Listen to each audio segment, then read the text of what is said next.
هي البلد وقعت؟ هي الدنيا خلصت؟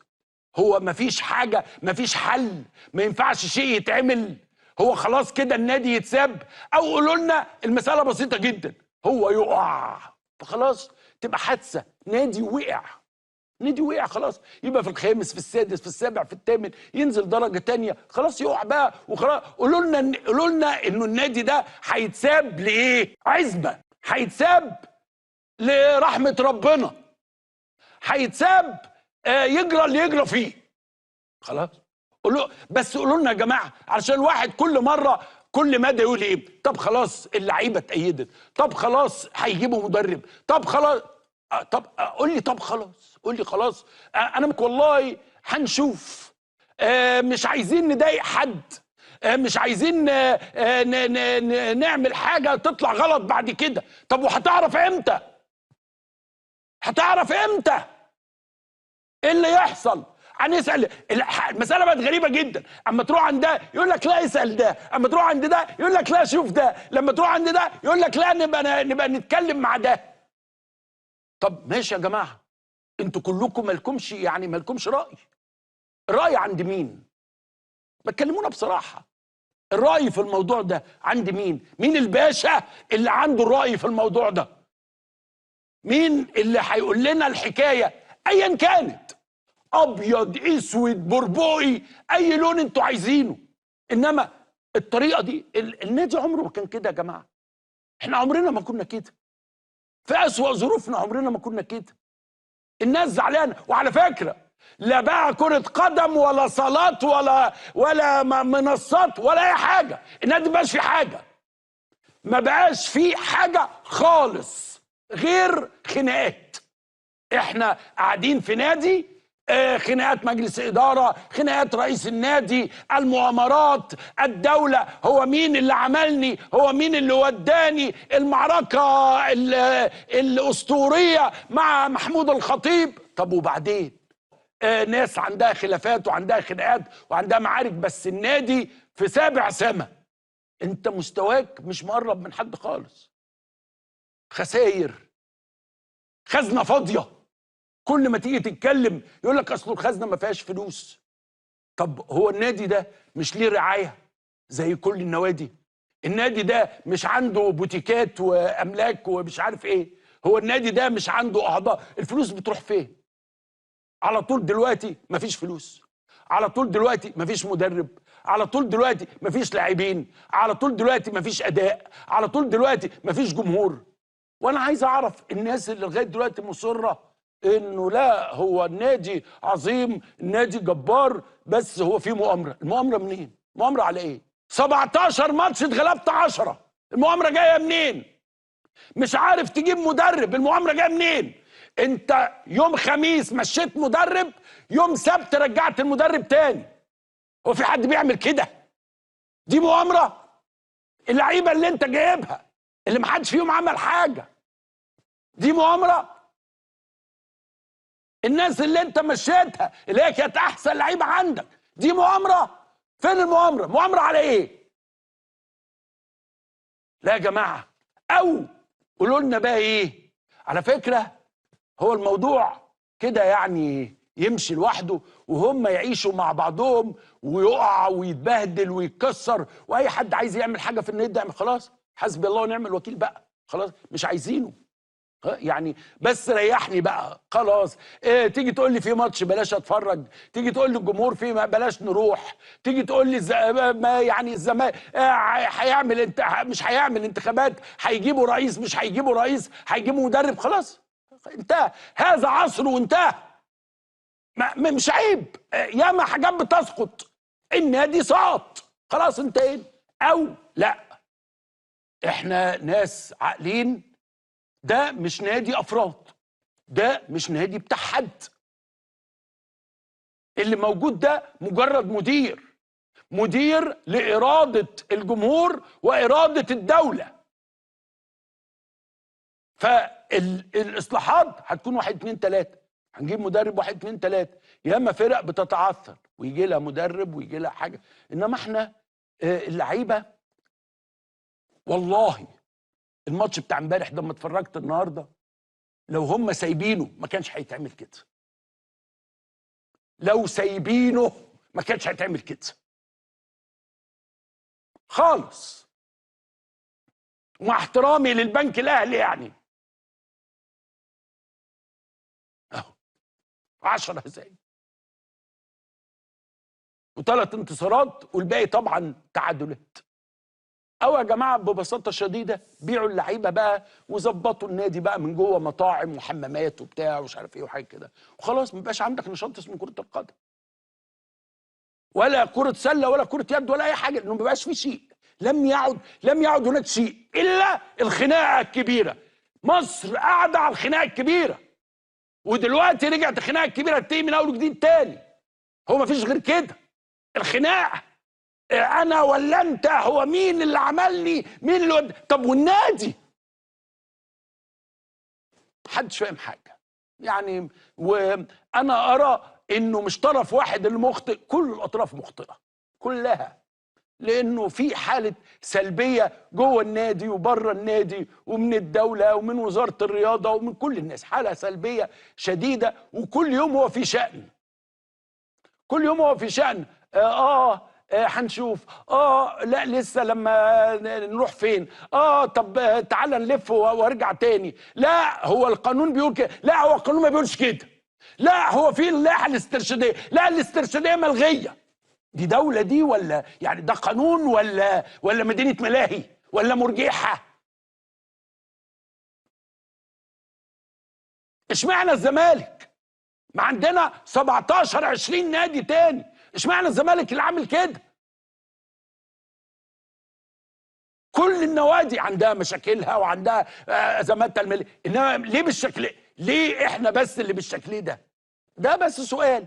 او المساله سهله جدا، اللي هو خلاص عمرو يعني او لجمهور الزمالك ايا كان مسؤول، يعني يبدو ان احنا تحولنا ان نادي الزمالك ده اهم حاجه فيه مين المسؤول.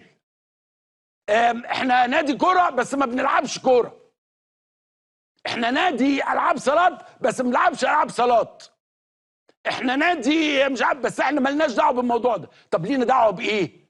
المطاعم، الحمامات، هنسمي الجنينه باسم مين؟ هو ده النادي؟ هل جمهور نادي الزمالك سعيد؟ بجد والله قولوا لي انتوا سعداء؟ انتوا شايفين ده شيء طبيعي اللي بيجرى لكم؟ لغايه امتى؟ لغايه امتى هنفضل ساكتين على هذا الامر؟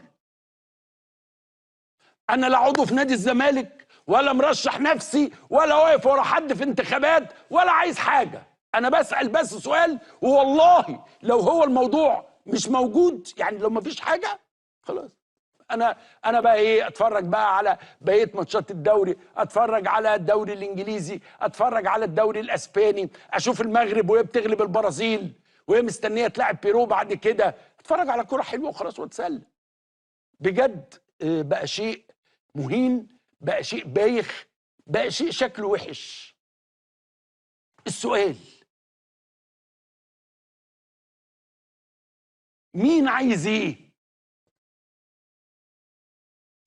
اظن السؤال واضح، مين عايز ايه؟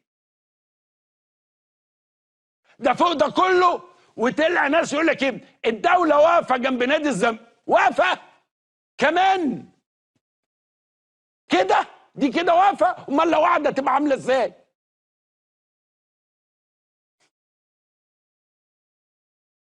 ده خلاص يعني ما فيش شيء يمكن فهمه، انت مش فاهم ايه الحكايه، وهي يوم كده ويوم كده، والحكايه مره كده ومره كده.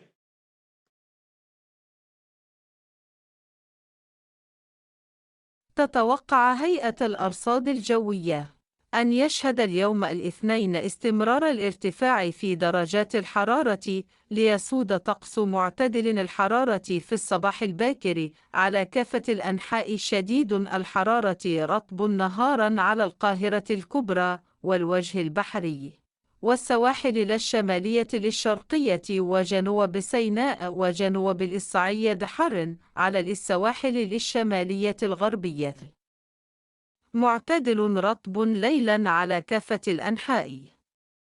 كما تتوقع هيئة الأرصاد أن يشهد اليوم نشاط رياح على بعض المناطق المحدودة، مع استمرار ارتفاع نسب الرطوبة، وشبورة مائية صباحاً على بعض الطرق المؤدية من وإلى القاهرة الكبرى والوجه البحري والسواحل الشمالية ومدن القناة ووسط سيناء. وبالنسبة لدرجات الحرارة اليوم الاثنين، القاهرة العظمى 38 درجة والمحسوسة 40 درجة والصغرى 26 درجة، والإسكندرية العظمى 33 والصغرى 25 درجة، ومطروح العظمى 32 درجة والصغرى 22 درجة، وسوهاج العظمى 42 درجة وللصغرى 27 درجة، وقنا العظمى 44 درجة وللصغرى 28 درجة، وأسوان العظمى 44 درجة وللصغرى 30 درجة. وفيما يلي بيان بدرجات الحرارة على المدن والعواصم بمحافظات الجمهورية.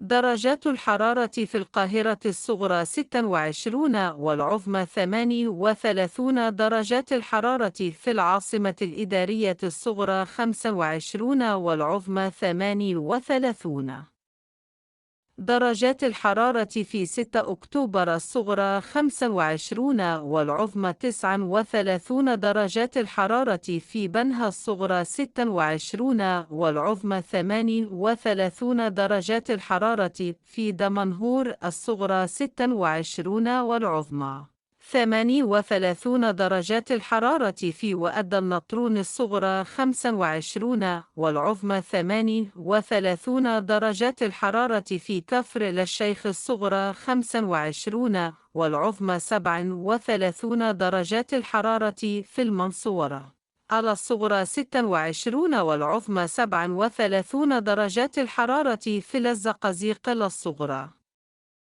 26 والعظمى 38 درجات الحرارة في شبين الكوم والصغرى 26 والعظمى 38 درجات الحرارة في طنطا الصغرى 25 والعظمى 37 درجات الحرارة في دمياط الصغرى 25 والعظمى 35 درجات الحرارة في بورسعيد الصغرى 26 والعظمى 36 درجات الحرارة في الإسماعيلية الصغرى 25 والعظمى 40 درجات الحرارة في السويس الصغرى 25 والعظمى 39 درجات الحرارة في العريش الصغرى 25 والعظمى 36 درجات الحرارة في رفح الصغرى 24 والعظمى 36 درجات الحرارة في رأس سد الصغرى 26 والعظمى 40 درجات الحرارة في نخل الصغرى 21 العظمى 40 درجات الحرارة في سانت كاترين الصغرى 18 والعظمى 36 درجات الحرارة في لطور الصغرى 26 والعظمى 36 درجات الحرارة في طابة الصغرى 25 والعظمى 38 درجات الحرارة في شرم الشيخ الصغرى 30 والعظمى 41 درجات الحرارة في الإسكندرية الصغرى 25 والعظمى 33 درجات الحرارة في العلمين الجديدة الصغرى 24 والعظمى 32 درجات الحرارة في مطروح الصغرى 22 والعظمى 32 درجات الحرارة في السلوم الصغرى 21 والعظمى 35 درجات الحرارة في سيوة على الصغرى 20 والعظمى 41 درجات الحرارة في الغردقة الصغرى 29 والعظمى 41 درجات الحرارة في مرسى علم الصغرى 29 والعظمى 39 درجات الحرارة في شلاتين الصغرى 27 والعظمى 39 30 درجات الحرارة في حلايب الصغرى 28 والعظمى 36 درجات الحرارة في أبو رماد الصغرى 28 والعظمى 36 درجات الحرارة في رأس حضربة الصغرى 27 والعظمى 37 درجات الحرارة في الفيوم الصغرى 24 والعظمى 41 درجات الحرارة في بني سويف الصغرى 25 والعظمى 41 درجات الحرارة في المنيا الصغرى 26 والعظمى 41 درجات الحرارة في أسيوط الصغرى 25 والعظمى 41 درجات الحرارة في سوهاج الصغرى 27 والعظمى 42 درجات الحرارة في قنا الصغرى 28 والعظمى 44 درجات الحرارة في الأقصر الصغرى 29 والعظمى 43 درجات الحرارة في أسوان الصغرى 30 والعظمى 44 درجات الحرارة في الوادي الجديد الصغرى 24 والعظمى 43 درجات الحرارة في أبو سمبل الصغرى 28 والعظمى 43